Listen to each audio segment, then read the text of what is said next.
नमस्ते बच्चों, आज हम आपको बिना पूंछ की लोमड़ी की कहानी सुना रहे हैं। आइए सुनते हैं ये कहानी। बहुत समय पहले जंगल में एक लोमड़ी रहा करती थी। एक दिन वह शिकार की तलाश में यहाँ वहाँ भटक रही थी। तभी अचानक उसे एक आवाज सुनाई दी और फिर उसे अपनी पूंछ पर दर्द महसूस हुआ। दर्द के चलते वह चीखती चिल्लाती रही, हे भगवान, यह क्या हुआ? इतना दर्द क्यों हो रहा है मुझे? यह कहते हुए जब उसने पीछे मुड़कर देखा तो उसकी पूंछ एक फंदे पर फंसी हुई थी जिसे किसी शिकारी ने लगाया था।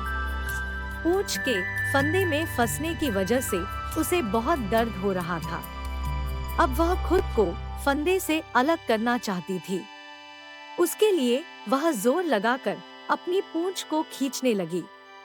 उसने बहुत कोशिश की और अंत में जाकर वह फंदे से अलग हो गई। जब उसने पीछे मुड़कर देखा तो उसकी पूंछ टूट चुकी थी। उसके पास बस छोटी सी पूंछ बची थी और पूंछ का ज्यादातर हिस्सा फंदे में फंसा हुआ था। यह देखकर वह रोने लगी। लोमड़ी सोच रही थी कि वह अब अपने बाकी साथियों से कैसे मिलेगी। बिना पूंछ के तो लोग उसका मजाक उड़ाएंगे, जिससे कि उसे शर्मिंदगी महसूस होगी। यह सोचते सोचते वह रोने लगी। कुछ देर बाद वह यह सोचने लगी कि शर्मिंदगी से कैसे बचा जाए। तभी उसके दिमाग में एक ख्याल आया और वह सीधे अपने साथियों के पास चली गई। उसने अपने सभी साथियों को इकट्ठा किया और फिर उनसे बोली, मेरी बहनों, देखो, मैंने अपनी पूंछ काट दी है।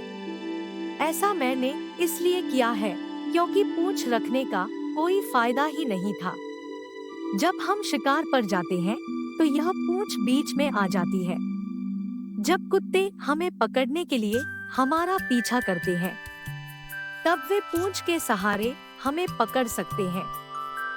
यह पूंछ हमारे किसी काम की नहीं है।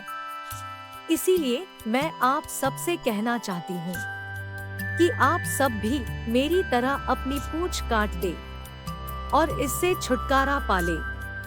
ऐसा करने से आपको बहुत सारा फायदा होगा।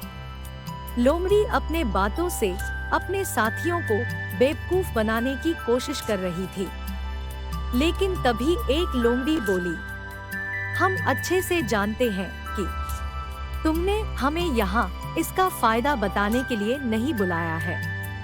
तुम्हें इस बात की शर्मिंदगी हो रही है कि तुमने अपनी पूंछ कटवा ली है और इसीलिए तुम चाहती हो कि हम सब भी यही करें। हम तुम्हारी तरह बेवकूफ नहीं हैं। जाओ यहाँ से और बिना पूंछ की जिंदगी जियो। यह कहकर सारी लोमड़ी वहां से चली गई और वह लोमड़ी शर्मिंदगी के साथ जीने लगी। कहानी की सीख। इस कहानी से हमें यह सीख मिलती है कि हम लोगों को हमेशा बेवकूफ नहीं बना सकते।